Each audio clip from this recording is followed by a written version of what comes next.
back, settlers. Today's topic of discussion, westward expansion. The question we'll be answering for you all is, what effects did westward expansion have on the United States and the Native Americans? To answer this question, we're going to need to dive deep into both sides of the problem. Let's go. So Sam, what is westward expansion?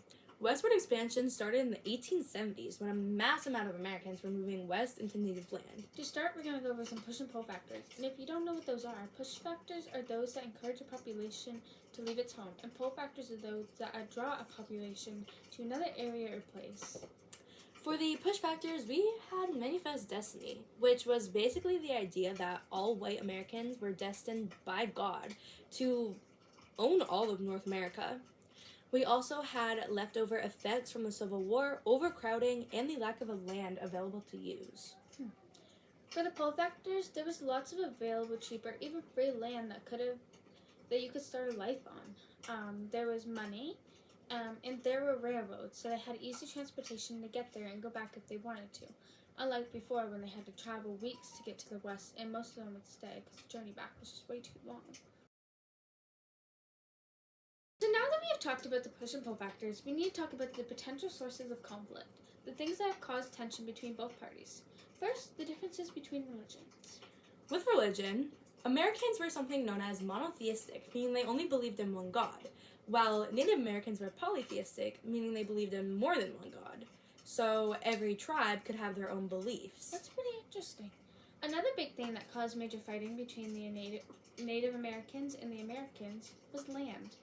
The natives believed that land was life and it needed to be protected, while Americans moving west believed that land was to be owned and it gave wealth. That's not very mindful of you, America. For this next part, we're going to be talking about the Carlisle Indian Industrial School. The schools were designed to kill the Indian and save the man. The first school that was authorized by Congress was the Carlisle Indian Industrial School. It was in Pennsylvania. It was led by Richard Henry Pratt. And they used old abandoned army barracks as the foundation of the school. Somebody who was really important to this was Luther Standing Bear. He was a member of the Lakota tribe and attended the Carlisle School. After graduating, he became the Lakota chief and advocated for Native American rights. He also wrote a book on his experiences at the school. What were his experiences?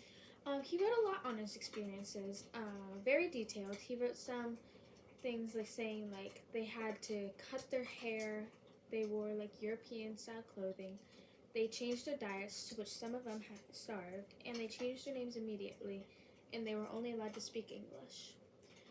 Didn't he also say that nearly half of the children who attended these schools died? Yeah, they died to mistreatment, diseases, and starvation.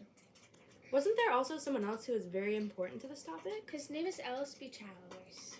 Ellis was a Muskogee teenager at the Carlisle Indian Industrial School. He wrote an article for the school newspaper. But how is he important? He's important because since this article was written for the official school newspaper, he wasn't able to speak the full truth, and his words were limited to just making the school sound good for everyone reacting, not letting people know what was actually going on. I bet that if people knew what was going on here, they wouldn't support the idea as much. I don't think they would either. Our last big topic of discussion is assimilation, which means the process of adopting a society or a culture and that culture adopting you. But what was happening to the natives didn't seem like they had a choice. Well, what happened to the Indians is what we would call forced assimilation, which is when a dominant culture forces a person or people to adopt their ways of life at a rapid pace by artificial means. Now for the last part, we're going to be talking about how the boarding schools had a very big lasting impact on modern America. For the first one, this happened in the 1930s when the federal education policy became more accepting of indigenous cultures and languages. Also in 1934, when the passage of the Indian Reorganization Act gave tribes more freedom on how they wanted their kids to be taught. Also, the Indian Child Welfare Act that was made to protect the Indian children in their homes. So now, as you can see, modern America has been more accepting and understanding of different cultures. Thank you for watching. I really hope you guys enjoyed this. We're really embarrassed. We sure did not enjoy this at all, so... Took us a good few hours. Yep, definitely. I'm embarrassed. I am too. Yeah. Actually, what even is this? indigenous. Accepting of the The passage of the Indian education policy became more accepting of indigenous. I found the one Now for the last part, we're gonna be talking about. for me. Here we go. You gotta like shake on it.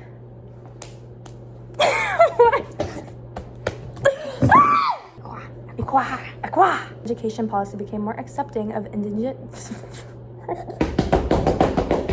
I keep messing up indigenous.